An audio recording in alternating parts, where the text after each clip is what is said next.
2024 akabudisa izvo kuti Gonora apuhwa mari nemota neinstrument naChivayo. Ndiye aive manager. Akazvitaura ari ku-UK. Hanzi Chivayo vati Gonora ngauye akolekte mota yake nhasi. Apa wale mu 2024 muna September 2024 muna September 20 sikazi Gonora anofanira kutokolekta instrument yake nemota kuna Enterprise ndokune mota, muna Kaguvi na Robert Mugabe ndo kwakabhadharwa instrument. Egerera mama yoyo mama, egerera mama yoyo mama, egerera mama yoyo mama.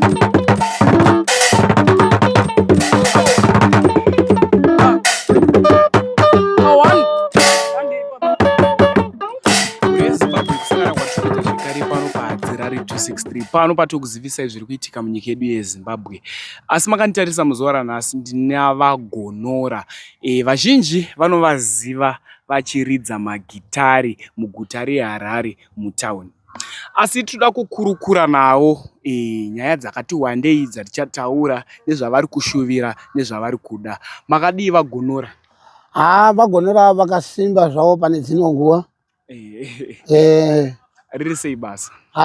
Basa ndizvozvo zvikungojoinidza. Vazhinji vangada kuziva vaGonora. VaGonora vakatanga magitari paani time. VaGonora makatanga magitari mugore ripi? Inini kuti ndinzi ndatanga magitari kupinda muindustry yemagitari ndakapinda 1981 nditori kuchikoro. Ndo ndatorwa moyo nevakomana vandaingonzwa vachiridza mumaredhiyo. Saka ndizvo zvandaingo ndichiita pandakaveza gitari rangu reGallon maOlivin aya. Ndakagadzira gitari rangu reGallon ainzi maOlivin aiiswa mafuta aya. Ndo andaigadzira ndichigadzira gitari rangu. Zvino baba vangu vasingadi njara dzangu manje. Dzasingadi ndanzi ndezveurombe.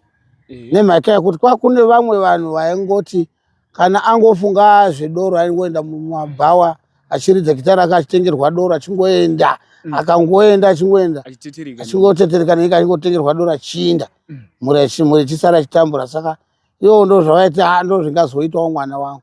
Tikati aiwa ini ndoda kuita sezviri kuita ava vari kubuda mumaredhiyo. Saka baba vangu achiputsa gitari riya ndichigadzira iwo achingoputsa ndichigadzira iwo achiputsa. Saka vakazosvika pakuneta kuputsa. Inini ndobva ndazotangawo problem yekusaona 1987. Makatozvarwa muchiona? Ndatove grade 7 ndo pandakatanga kuita problem yekusaona. Asi ndandichingoridza zvangu gitari rangu. Mwari anga aziva zviri mberi kuti ndoda ndizochazomuraramisa mberi. Saka ndobva ndaenda kuJairos Jiri School kuKadoma uko for the blind.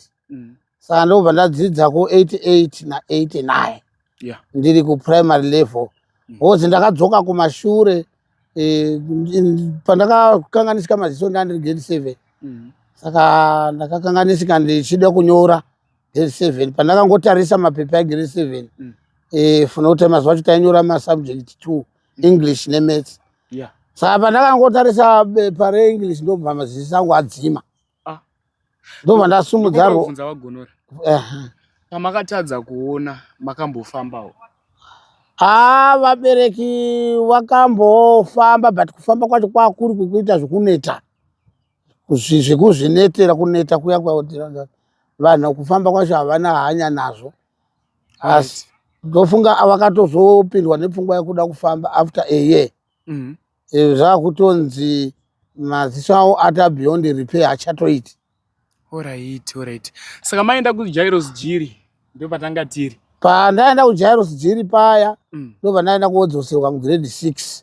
Ngozi kunodzidzwa yatinoti Braille. Saka Braille iya ndakaidzidza kwe 1 week ndo pandatoigona. That was 88. Ndo pandapedza grade 6 yangu. 89 ndo pandapinda grade 7. takazonyora masubjects aiita 4 but inini ndakabuda ne5 units. Ndobva ndaenda kukapota kukapota kumasvingo uko. Ndobva ndaenda koita form 1 form 2 form 3 form 4 ndiri ukoko. Saka form 4 yacho unfortunately handina kuzonyora nekuda kuti ndakazoshaya wakazobhadharira mari. Makoma waindibhadharira kuti chiri kuJairos Jiri wakabva wawanawo umwe mukadzi akazochallenge kuti muri kutambisa mari. Saka ndobva tazongosiyana nazvo zvakadaro. But ndobva patitanga form 4 yacho ndatokuda kutonyora masubjects. Azochibhadhara masubjects ndo pakazofoira maths dzose ipapo. Saka ndobva ndakazoenda kuJairos Jiri zvangu. That was 1992. Ndobva ndaenda kuJairos Jiri. Ndobva kuJairos Jiri ndobva ndaenda 92 93 94 95 94 matavira achizobva kuJairos Jiri. 96 97 98 Jairos Jiri ndobva yanzi hakunomo Jairos Jiri band. Ndobva ndakabva tapuhwa mapackages edu semunhu aigara Gokwe ndokumushi kwandakazovakira kwandakaberekerwa ndekwaMutare. Ndikazotama kaenda Gokwe. Ndobva ndaenda koita zvangu zveshop ndichidzidzisa mwana wangu madrums second born yangu anonzi Promise asiri uyu mukuru wacho second born ya1993. Ndo andaenda kufamba naye ndichiridza asairidza zviri zvigubhu. 93 99 tabva kuJairos Jiri ipapo ndobva ndaita zvekuridza nemupana wangu ndichimudzidzisa madrums achiridza zvigubhu. 99 2000 2001 2004 2003 2004 ndo paakabva adi patakabva tafunga zvokuti tingarekodha here. Ndo patakazoenda korekodha kuna naBothwell Nyamhondera. Vakati hamusati makwalifya kurekodha nekuda kwomupana wangu anga achiridza zvigubhu asati akugona madrums ekuita zvekutsika. Saka 2003 ndo pandakaita mukomana wangu mukomana wenumber 3 tingati wenumber 3 2003 uyo ndobva azobvawo hake kubhendi akabva aendawo nevamwe vakomana tichiridza tiri Messina. Ndobva atorwa nevamwe vakomana. Saka ndakabva ndatora mukomana wangu wa2003 uya ndobva ndamudzidzisa magitari 2008 Isaac anonzi Isaac. Saka ndobva ndamudzidzisa madrums aya obva atogona haana kupedza kana vhiki anga akugona. Saka anga akugona aya zvigubhu izvozvo. Saka ndobva arova zvigubhu 2009 ndobva taenda kuSouth Africa kunonzi kuPretoria tichiridza ukoko tikazodzoka kuno 2010. Saka zvadaro ndo patakabva tauya kuno tichiridza mustreet kuna Facebook. Ndo patakaonekwa naVashamu. Ranga riri gore ripi? 2010. Sorry, ndo patakabva taonekwa naVashamu. Vashamu wakati vagonora ndoda kuti musvike kumaofisi kuministry of media and information. Ndobva ndasvika kuofisi kuya ndobva ndoda kuti mupinde mumagala muone kuone vanhu. Saka ndobva ndataridza 2011 ndobva ndaita album yangu yainzi Gapu remusanganiso. Ndakarekodha naIsaac uya namudhara ainzi Jabu ndiye wakati rekodha Jabulani Ndlovu achishanda kuna Kaguvi uko ndokwakune studio yake. Saka 2013 2014 ndobva ndarekodha album yangu. 2013 ndobva ndakarekodha album yanzi Rwendo rwoupenyu. 2014 ndobva ndakazorekodha imwe album yainzi Wawacha. 2016 ndobva ndakarekodha album yainzi sorry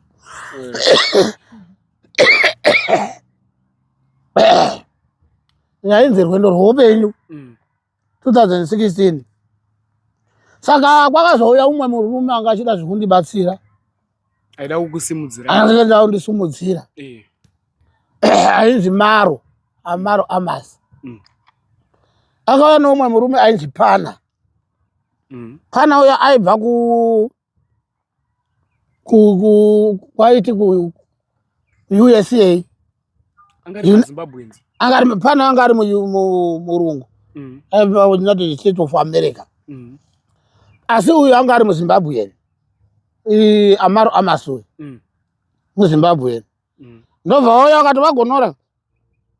Toda kuti tikusumudzirei. Vari vaviri ndikati zvinhu zvaani murungu mukati izvi ndiri kusumuka. Saka vakapedza emanzi vachirara kumba kwangu. Vachitora mavhidhiyo vachitoda kugadzira firimu. Vachitora mavhidhiyo mukomana wangu Isaac achienda kuchikoro vachimutora ari muchikoro achidzidza kunonzi kuBreakford Bay. Achidzidza Rusatsi Park. Exactly. Ndo kwavaitora mavhidhiyo akudzoka kuchikoro vachimutora manheru madzimai angu achibika vachivatorwa mavhidhiyo vachitorwa mavhidhiyo vachidi tichimuka pe achitora mavhidhiyo vachitora vachigadzira firimu ravo.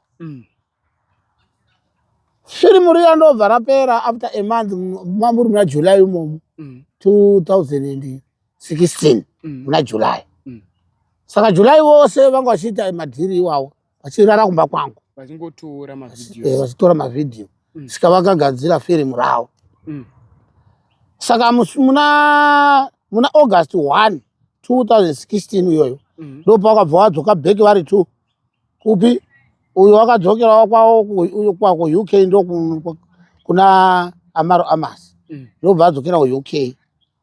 Uyu Pana ndobva adzokerawo kwake kupi kuUSA. Navobva vaita madhira wekugadzira firimu riya. Firimu riya sekunzwa kwangu nevanhu vaindiudza vakabva robva raendeswa kumacompetition. Kunonzi Amsterdam kudidi something like that.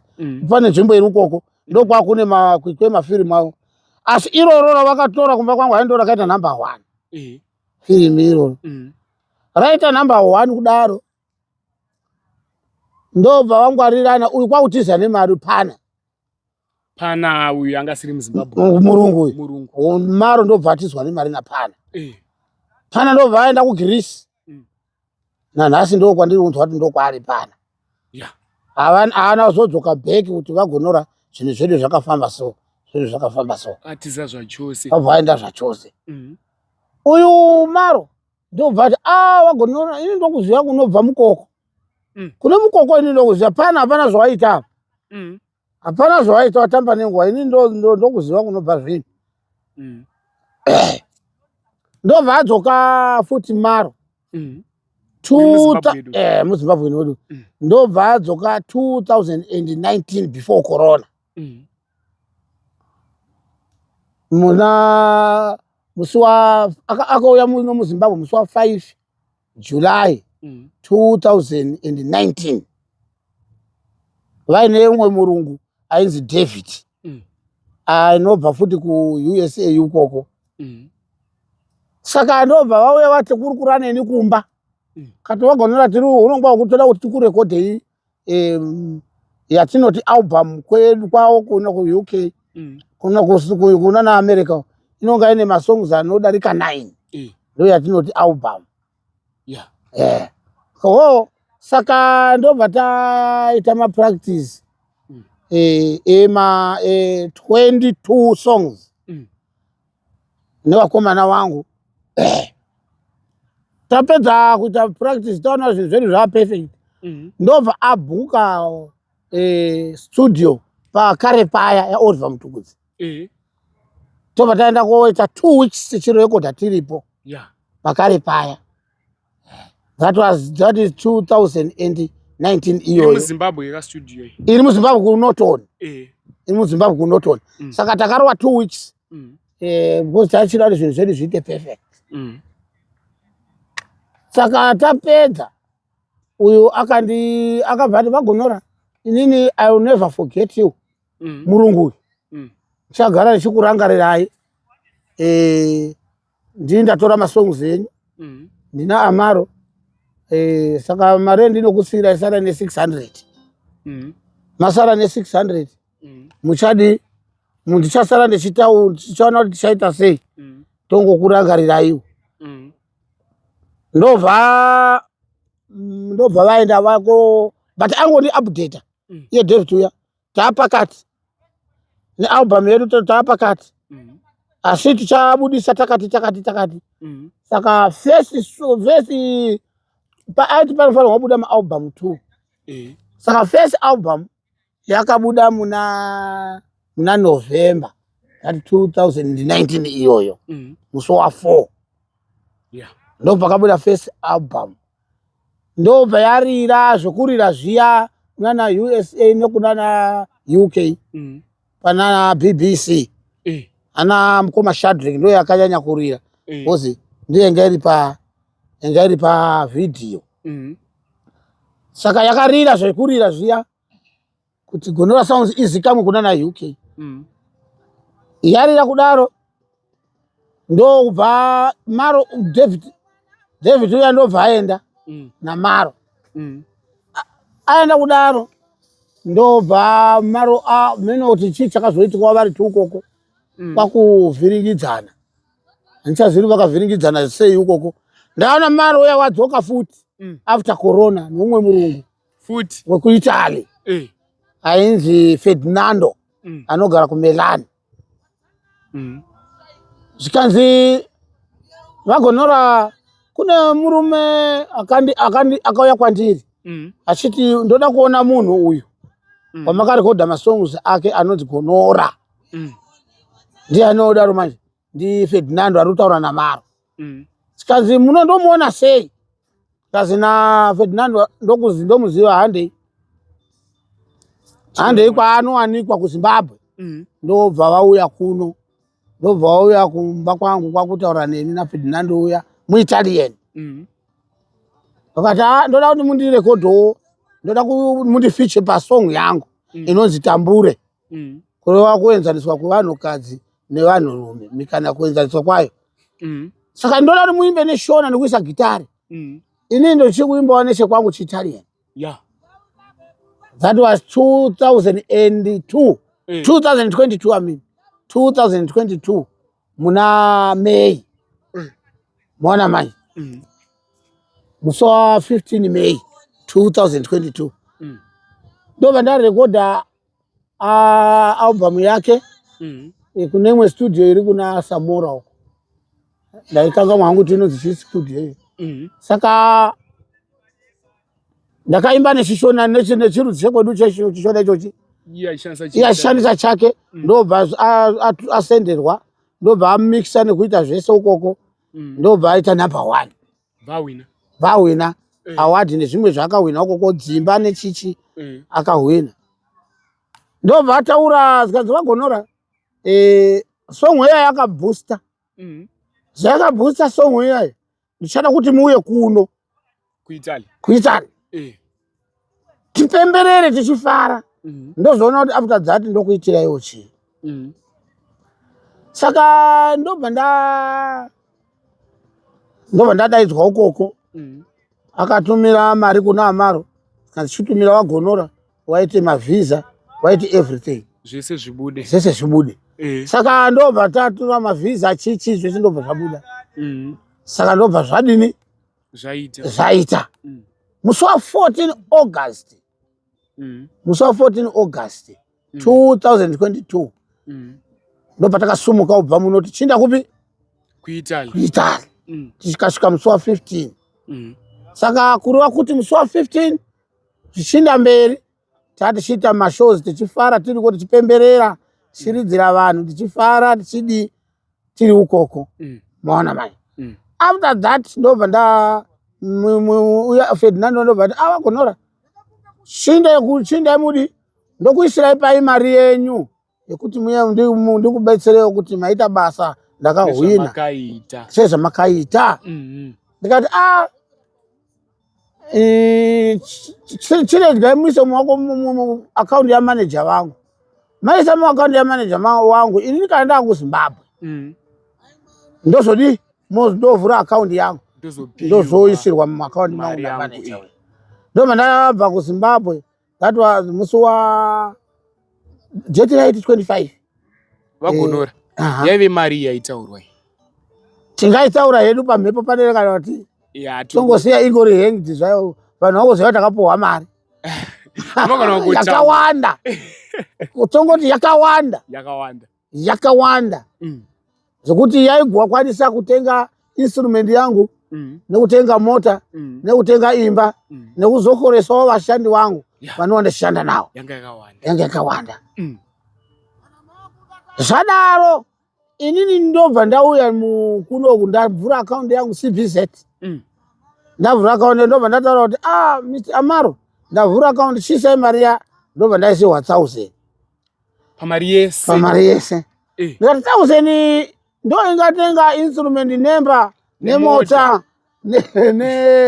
nekuzokoresa vashandi vandinonga ndichibata navo patinonga tichishanda zvinhu zvedu tazvizanisao dzikama inokwana here. Ndobva ati maZimbabwe hamubetsereki ende hamubetsereki zvachose. Munhu wako ndakamupa mari yakati ndobva ataura amount yacho. Ndine chinangwa chekuti nechekuti I don't want you to beg from to beg into street kuti udzoke mustreet. I don't want you. Saka ndokupai mari yakati move away from the street. Saka ndodi uya ndobva abhuloka nhamba dzangu. Maiti manager wangu uya ndobva abhuloka nhamba dzangu. Abhuloka nhamba dzangu dao ndida atobhuloka kana pakutanga akandishauta muri kufamba muchitaura kuvanhu zvakati muchitaura nevanhu zvakati muri kuti vanhu zvakati. Ndikati right ini andikataurira ndingakoni kutaura zvinhu zvakati ndichinyimwa mari iko zvino yandashandira iko zvino vanhu vakandoona ndiri kuita zvakaposta pasocial media vanhu vakuti Gonora ane mari. Ini handina kana sendi mumbangu wangu ndiri kutotambura nemhuri nevana handina kuti ndichadzokera back kustreet. Vanhu vakuti hatichaiti vanhu vakuti vaGonora angove magariro eshuro chaiwo nyanga bhozi vangu vanazvo kana vasina mungovaona mustreet kuti uchitsanangurira vanhu zviri kuitika manje havachanzwisisi because wakaona zvinhu zvakapostwa pasocial media. Mwaona mai uya haana kutaura haana kudii akabva anyarara akati akangoti you black people hamubetsereki hamubetsereki zvachose haiziyo mari yandakakupai ndaitarisira kuti muchasumuka nenzira iyoyi chino mabirwa. Saka anyway ngatichidi tingosiyana nazvo. Tagara 2003 wasvika 2023 kai wasvika 2023 ndobva auya nevamwe vanhu 2. Iye aive manager wenyu anga manager uya akambotora mari uya achiti akatoto akatora mari ndobva azoya nevamwe vanga vachida kuita collab kwandiri 2 kuroti vaida maalbum makani 1 kuroti 12 songs ndobva ndamupa ndikati uri kungondi chii chiri kumboitika kasi tiri kugadzirisa zvinhu zvakafamba so uya munhu wekuita uya akakunyeperai akandipa mari yakati uku asi yakiya futi kuti mukawaGonora achifona musamugamuchira because ari kunyepa mari yake ndakamupa yose kwandiri akuti mukahwa uyu muruma mukahwa uyu akufona mushaudhei akandinyima mari yenyu akakushandisai mahara musabva mashandisiwa mahara. Ndiwe saka ini ndanoya manje andichazivi kuti tsotsi ndiyani mbavha ndeipi chazivi but inini manje ndobva ndati chaiwo I'm suffering a great and ending pain because through zvamakaita zvokundiisa pasocial media handishawani mari vanhu vakuti Gonora ane mari asi before that ndandikaenda mustreet waigona kubva mustreet ne$80 $60 $50 uchirarama upenyu hwako hwakanaka. Zvino iko zvinezvi chiona vanhu havashandipi mari nemhaka yekuti ndakabva kuItaly. Saka vanhu vaya 2 ndobva ndavaitira masongs avo mari yavo vakabhadhara handina kuinzwa handina kuiona handizivi kuti mari akangosiya $50 ndidzororo volume akangosiya chi $50 ndobva adzokera kupi kanza zvakawanda muchazoona ndokufonerai zviri kuuya to kana kuzombofona kana kuzombotaura futi neni ndobva aita back 2024 handimona ka inova last year. Last year. Ndobva ndavagonora kune mashows andaronga kuti ayo manager wanyu. Kune mashows andadi andaronga anobva musi wa11 kusvika musi wa29 ekuUK. Iwo ndo andinoda kuti muita mari. Ndikati saka iko zvinoita kuchoda koita chi mari. Ndobva ndati zvino zvatava kuinda iko nemazuva atiri kotora kubva iko zvino musi wa9 nokuti aifanirwa kufulaya musi wa10 musi wa10 July tozodzoka musi wa19 musi wa29 July. Saka chindisendera mari yekuti mhuri yangu isare ichidya. Ndobva asenda $100. Kati $100 iyi haikwani kubva musi wa11 musi wa10 ndasumuka kusvika musi wa29 kasi zvakawanda tozozviona mandi mauya chikwira ndege iri kusumuka na2 uri musi wa10 July 2024 tobva tasumuka nendege yazvo takasumukawo tikasvika kumusi wa11 kuUK. Taburuka ndobva uya atigamuchira. Saka tatine first show yedu takaita mashows aikwana kuita 19. Asi mashows iwo aibudisa pamwe dzimwe dzenguva paibhadwa 2000 because anga ari maflat fee. Dzimwe dzenguva paibhadwa ma2000 nekunonzi kuOmad. Vakangoona kuti uyo ndogonora takaona akabudiswa pavidhio naDavid akaita number 1 uko futi kuna Ferdinand. Saka ngatimupinze muOmad nokuti hamungopindwi mupindwi mufestival iyo kwaOmad hazviiti. Plus mablack mashoma apindwi hazviiti, hakuna kunotopinzwa mawhite ukoko. Asi ndakapinzwa ngapinde. Saka ndo kwatakaridzira takaridza mashows aikwana kuita 19 shows. Pakondipa 600. Pa 19 shows. 19 shows. The manager wenyawo pa 600. Ndobva ndipa 600. Ngati 600 indei. Ndee one show ero ndechi kasi ndee mashows ose. Mashows edu haana kubhadhara.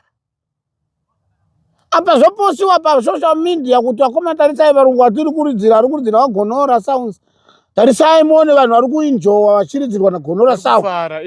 UK yese yakatinhira. Gonora sound. UK yose kuzara kuti pane gonora sound. Saka tauya kuno ndobva ndapuwa 600. Andimona. Ndobva ndati achirega tidi tinyarare. Takazoya kuno musi wa29 July. Ndobva tasvika kuno musi wa30 July wacho. Ndimona mai. Saka kuchuya muno kuda kuti ndichida 600 inosvikepi? Hapana. Kuda kuti ndidai ka 600 kakapera vana chikoro kuti udi zvinhu zvacho hazvisi kumanejeka. Ndobva ndaenda pana MP wedu. Ndikati atarisa inini pandiri kugara ndiri kuroja. Mari yandiri kuwana ichabhadhara. Plus industry yangu yaurawa nekuita kwandakatorwa namanager wangu nekuUK. Pasina chichabhadhara, vanhu havachabhadhara kuti gonora akaenda kuItaly nekuUK ane mari dzake. Saka ndokumbirawo stand. Ndobva yanzi rega tikuratidze pekuti ugare. Ndobva MP wangu andipa MP pekugara. Kustonage kwedu ukoko. Ndobva ati pachi obva andipa stand. Kanzi chivakai apa. Saka ndobva ndichingozi mari zvishoma ndichingotaurawo nevanhu vachindipa. Ndobva ndapuwa nawo kamari kashoma ndobva ndatenga zvitinha zvangu. Ndobva ndangovakawo imba yacho but haisati yaplaiswa, haisati yaiswa mafloor, mahwindo hapana, ndakangoisa window 1 padining chete. Saka haisati yapera. Zvimwe zvinhu ndakatopuwa nevanhu vachindipa sezvikwereti. Vachitoti imazenga ichakati mozotipa bhadhara mari yedu. Vachizva kuti vagonora vanoenda kuUK. Vazobva kuona tipa mari dzakawanda. Vanoona mari. Saka iko zvinezvi vari kutonetsa vanhu vezvikwereti iwawo. Vagonora mari dzedu mari dzedu iko zvino ndakangogara tasi handisina mari. Industry yangu yakaurawa kuti ndine mustreet ndichiwana mari sakare hapasisina. Manje munhu unoda mari yake hazvitarisi, unongoramba achinetsa chete. Saka last 2025 uno 2025 uno watiri uno 2025 ndobva auya muna April. April watabva aive manager wenyu auya kazi kune munhu ari kuda kuita collab nemi. Ndikati iwe shamwari wanyanya kundihwandira. Uri mazvizvi ndozvauri kundihwandira, ndiri kuzviona kuti uri kuhwanda. Ndiri kumbomirira musiko wako kuti urebe ndozouvhuna kana kuzoukata. Uri kufunga kudika? Ndiri kufunga kuti kana ndapedza kurekodha ndokurifandai mari dzenyu dzakati nedzakati dzese. Ndobva ndikati alright. Ndobva ndataura nevakomana vangu. Vakomana vakati akomana ngatiite basa. Masongs ndobva ndanyora masongs 6 songs. Tobva tarekodha nevakomana vangu musi takadzirekodha musi wa 10 April. Tikazopedza musi wa 15. Ndobva andipa $120. Ndobva atiza kwakuenda kuUK. Nanhasi. Kumuba kumisi kumubata paredhiyo kupa pafoni haasi kubatika. Kumuisira audio haasi kuratidza kuti haasi kupindura. Saka nditori nowe kuti munhu uyu ari kuda zvipi, chaari kuda kuti ndiite ndezvipi. Kundisira 120 kurekodha album yose. Ari kuda kuisa kupi haatauri. Munhu wacho wari kuda kuti atore album yangu. Nevakatora maalbum angu ekumashure 2 andataura aya haatauri kuti ndianani. Aringopuhwa mari achishorera muhomwe dzekwake. Waakangotaura ndiiwani chete iye Ferdinand uya naDavid 2A chete. Vamwe sakabiwa. Vamwe vose andisiziva kuti ari kuisepi mari dzacho, akapuhwa mari ndivanani. Saka izvezvi Vagonora muri kurarama sei? Inini handisi kuda kuti ndiite zvokuhwanda. Kaupenyu kandiri kurarama kari kurwadza. Vana vangu havapana ari kuenda kuchikoro. Kunze kwemunhu anonge atonzwa rudo kuti regai vana vaende kuma ECD free, kune mazvi-ECD zviri kuvhurwa mazuva ano. Vanogona kuti Vagonora hosai vana venyu vangoitawo, asi musandipa mari zvino hapana kwazvinosvika. Nokuti munhu unoita chinhu chake achitsvaga mari. Vana vose vakagara havasi kuenda kuchikoro, kuenda mustreet. Mwana wenyu ko? Vose. Mumwe mudiki wandamboona vese vakagara. Vakagara havasi kuenda kuchikoro. Alright. Nevamwe 3 vari kumba uko havasi kuenda kuchikoro, vakagara.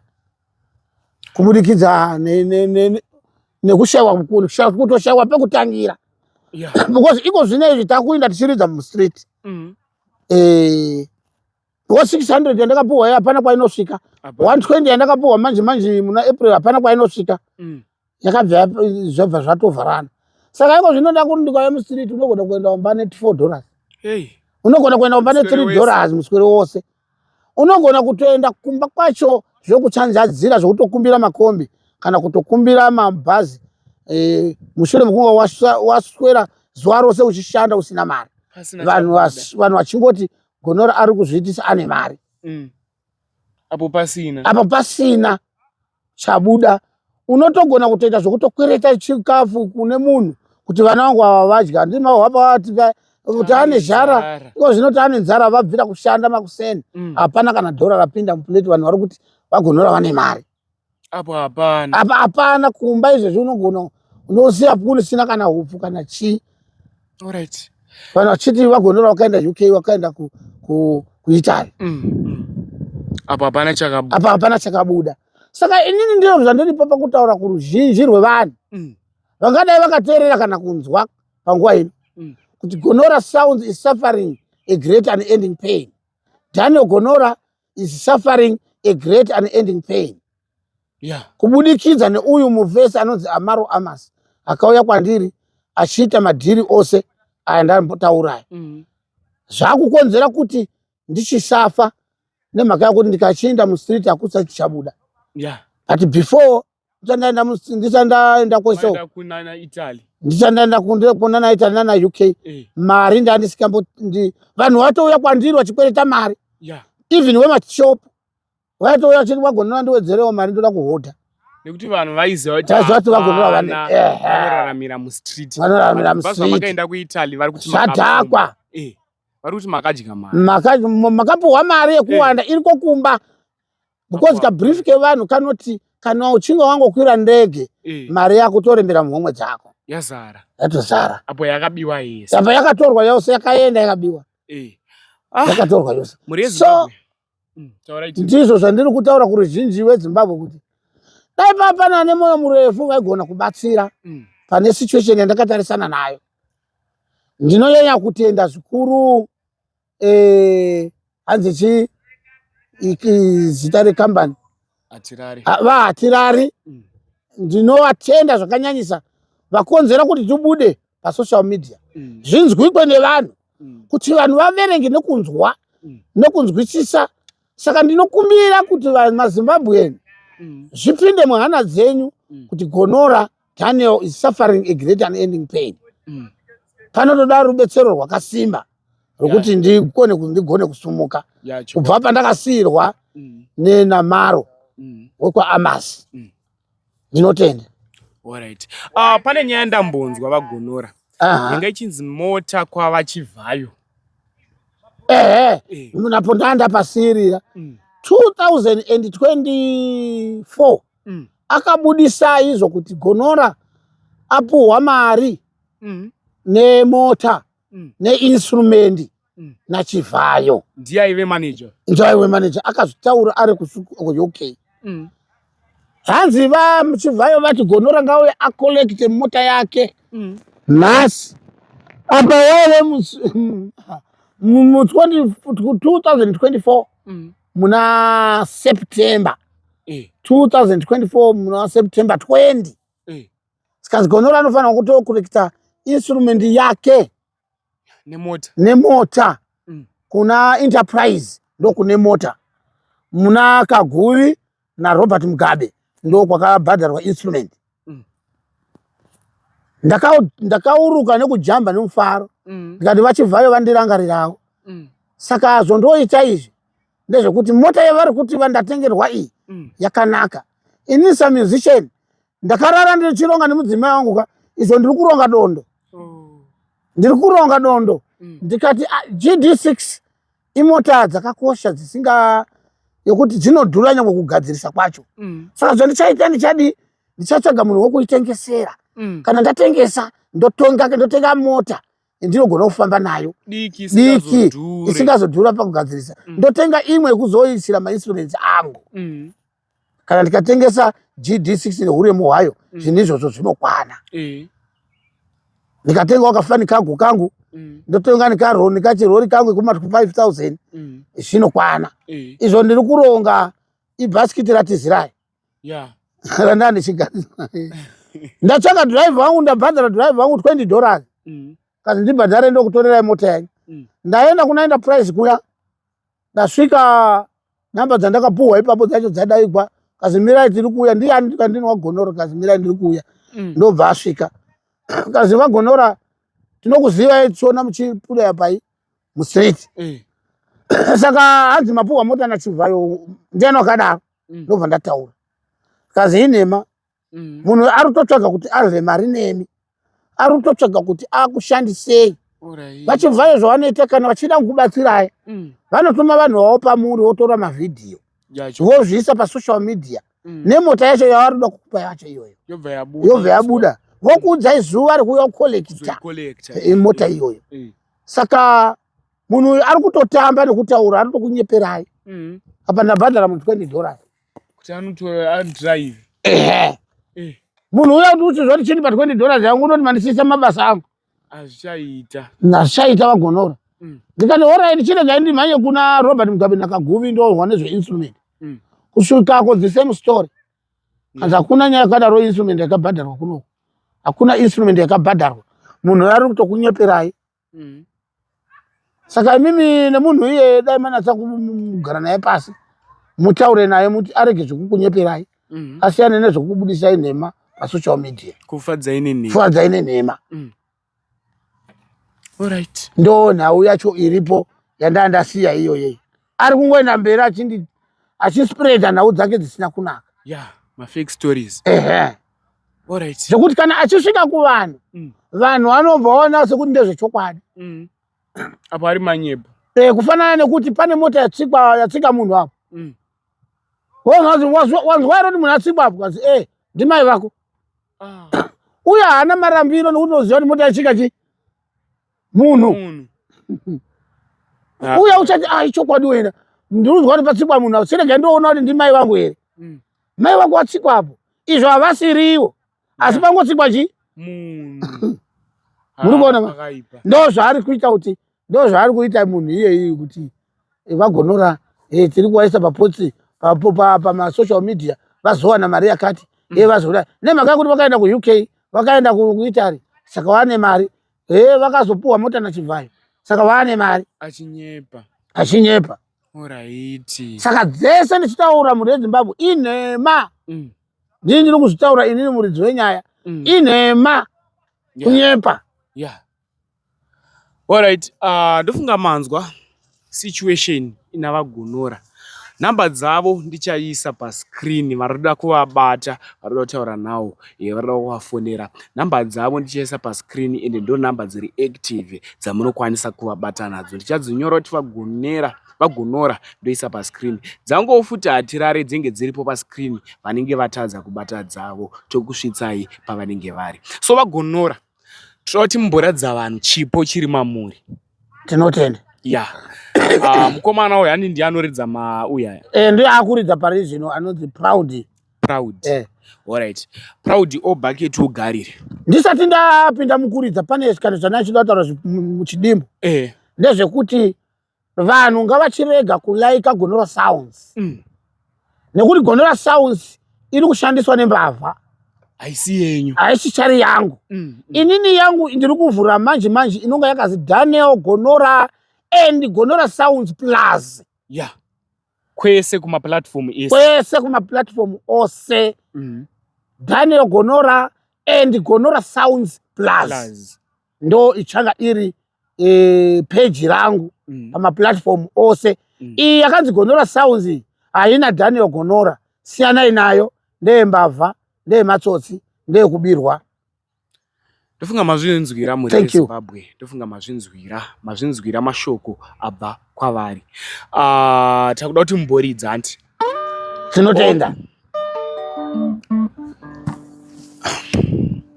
Muri weZimbabwe panapa takuda kuti varadze chipo chiri mavari. Toda kuti varadze chipo chiri mavari. Ende tiri kuti ndatisheyei video rino iri kune hama neshamwari. Ready? Yeah. Alright. Munogona kungotanga vagonora. Sekutaura kwandaita kuti kambo katiri kuda kuridza kanobva paalbum inonzi kufuratira kunobva museve. Track number ichinzi iri patrack number 4 paalbum yangu kurongwa kwazvakaitwa. Zita resong racho rinonzi Fungira Mwoyo Rwendo Rwembwa.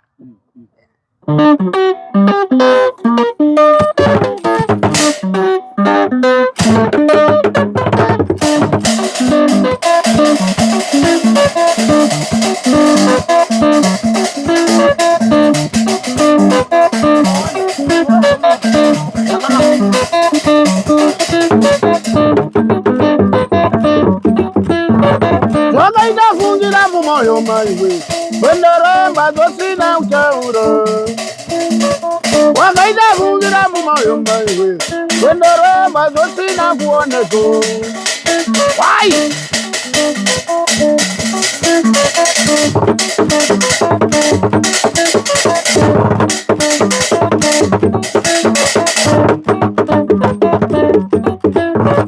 Dorianda parazana nemi Esara vangu dosina utauro.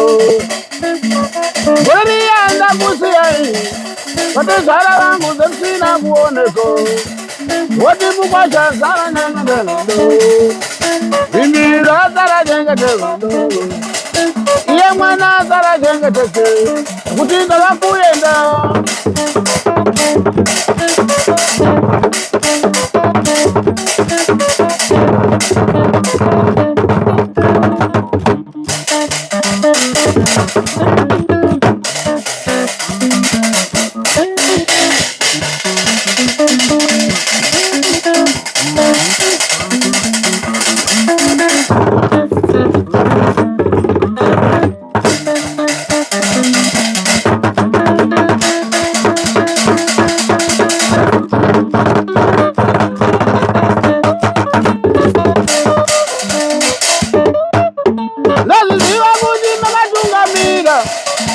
ndikazara ndiri pamusese anyika mano pasi pedu weridaiko ndiko kwamakayendo ngazviziva kuti makatungamira ndikazara ndiri pamusese anyika mano pasi pedu weridaiko ndiko kwamakayendo hambai munogare.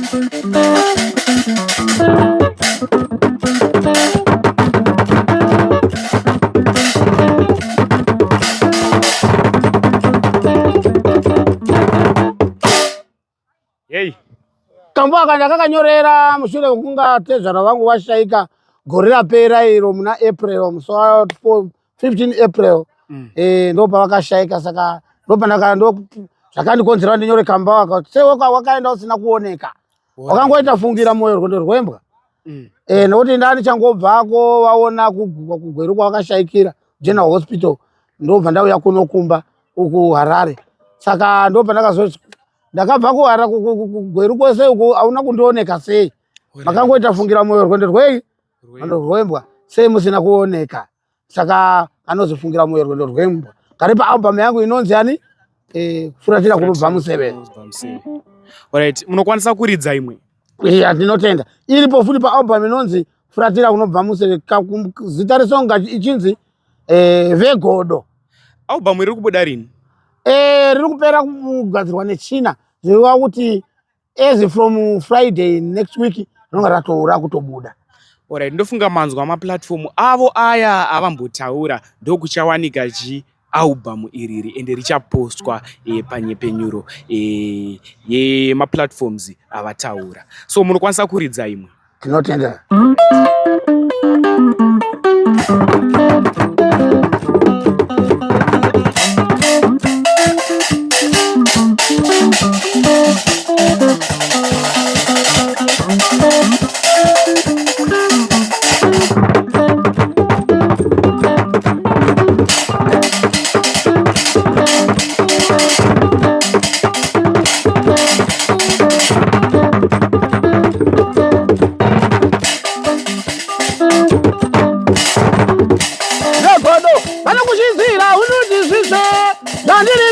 Mai unaveru vengo kana kuchizira unuti zvisve zvandiri kupinda maiyo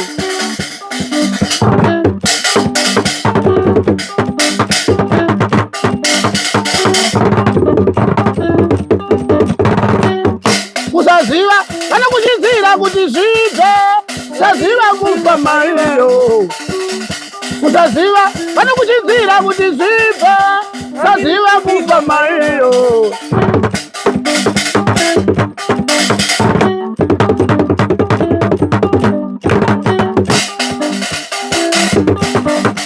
Tarira ive ruvengo kana kuchizira unuti zvibve zvandiri kupinda maiyo. Una ive ruvengo kana kuchizira unuti zvibve zvandiri kupinda maiyo. Kusaziva kana kuchizira kuti zvibve saziva kufa maiyo. Avazivi kana kuchizira kuti zvibve saziva kufa maiyo.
wachidoni wenzera makora akawanda ekurarama mai mazuva kurarama ndauwe makora kurarama ndapoti urarame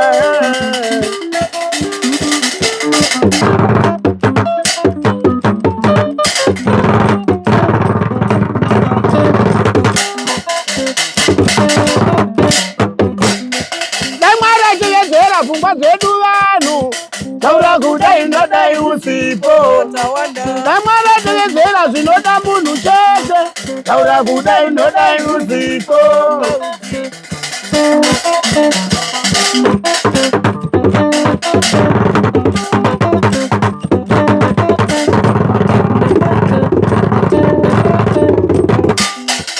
doreria wakateya musungo iwewe chinangwa chako waida ndibatwe ndife marindo kudinhura musungo uya iwe mangwana waitarisira mere pane mangwano akatenga moto uyo izwa ikupara upo ona mwana ari kupemberera uyo hama dzose dzinopara uyo wekwedu yaita manake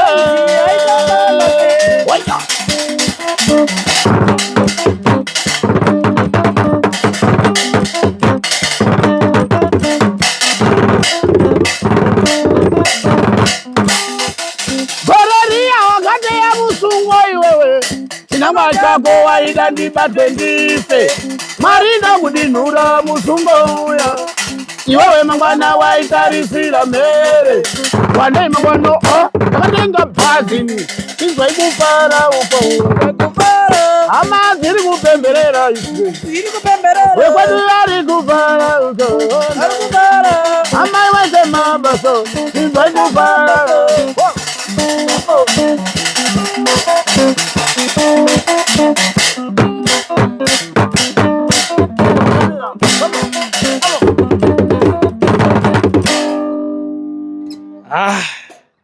isomu inonzi vegodo ndakainyorera ivo kune munhu wose anonga achifungidzira kuti ari kuitira munhu utsinye izvo dzimwe dzenguva anonga achitomubudisa mudambudziko raanonga anaro unoitira munhu utsinye uchiti ndiri kumukaurisa hausi kuzoziva ini azaendi kutomubhulesa ndichiimba ndichitarisira zvandakaitwa nemufesi uyu anonzi amaro amasiye anoti ndiri kuitira utsinye vagonora asi kuziva kuti nedzimwe dzenguva ari kutobhulesa kutosimudzira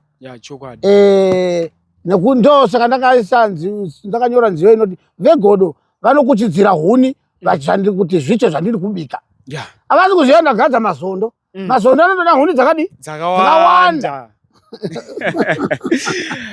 aiwa mhuri yezimbabwe mazvinzwira manzwa chipo chiri mavari ende manzwa situation yavakapindana nayo uyu mufano yanga achitoridza apapa uyu haasi kuenda kuchikoro ndo mutauro wanga vachizviita ende kumba kunenge kusina pekutangira kunga manzwa chipo chiri paari aiwa zvimwe zvachona zvinoda kusimudzirwa zvoda kuendeswa kumberi kuti munhu aitese asimukire nekuti wakaona achiri kufambira munzira dzakadai so dzakanaka akazodzamara kuita zvemadrugs futi tomushora aiwa ndaasimudzirwe nechipo chaainacho madrugs haana kunaka nekuti pese patinomuona anenge aina baba ari pasaidi pavo vachiridza vese vagonora mashoko ekupedzisira muda kuzivisa mhuri yezimbabwe ndeyekuti chii mashoko andinoda kuzivisa mhuri yezimbabwe ekupedzisira ndeyekuti mhuri yezimbabwe ndinoziva ndichiteererawo mune zvimwe zvirongwa ndinoziva vanhu vane rudo vanhu vanobetsera vanhu vanoyamura vachinzwa kuti apo paitika dambudziko vanobatsira saka ndiri kuda kuti mweya uyoyo ukuramba upindewo mamuri wakananga nawo nenini rwendo rwuno nekuti mutamburi ndini munetseki ndini saka ndakuchikumbirawo mhuri yezimbabwe izemberanawo neni zvishoma izvozvo zvamunazvo mukaisiwa kwandiri zvishoma izvozvo zvamunazvo uyo neuyo neuyo neuyo zvikaita 10 pazana zvinopedzisira zvaa 110 saka kureva kuti mhuri yangu ichaendawo kuchikoro mhuri yangu ichararamawo ichadyawo ichiguta kureva kuti ndaa musician iko zvino vanhu vakauya pamba pangu vachiti uda kushanyirawo vagonora semuimbi unotonyara kutoti vapinde mumba unotonyara kuwaratidza pamba pagonora unotonyara kuwaratidza kuti uyo ndio mwana wagonora nemhaka yekuti kazhinji kacho zvinonga zvakapfekwa zvacho hazviratidzi kuti mwana wemuimbi. Patinogara pacho haparatidzi kuti panogarawo muimbi anozikamwawo nevamwe vaimbi vari munyika medu. Vaifanirwa kudawo vakaitawo tsitsi nerudo vachisimudzirawo munhu wakafanana neni. Zvino ivo vanongoonawo tiri mustriti vangoti haa zvichapererawo koko, zvichapererawo koko. Kune vaimbi vane mukurumbira vatisingatauri nemazita vaifanirwa kudawo vakaitawo tsitsi nerudo vachisumudzirawo vagonorawo owe magitari owe maspika. Tinoti kana wane maspika wane kodzero kudaidzwa munzvimbo dzimwe dzekuti uridze uchiendatena vanhu mumuchato. Zvino kana zvakadai vanhu vanoti ndikawadana kumuchato wangu zvinhu zvavo zvinohwikwa pavanhu neruzhinji rwevanhu vandakanivhaita kumuchato wangu neinstrument inogonera zvinohwikwa. Saka bheta kuwasiya vari mustriti mavo chiita zvavanoita. Mhuri yeZimbabwe ndofunga manzwa mashoko abva kuna vagonora. Iwo unoda kuti chii iwewe kumhuri yeZimbabwe chauri kudawo kutaurawo chekupedzisira? Aina ndina chekutaura. Zvekutaura zvapedzwa nababa. Ya ndopatagumira panapa.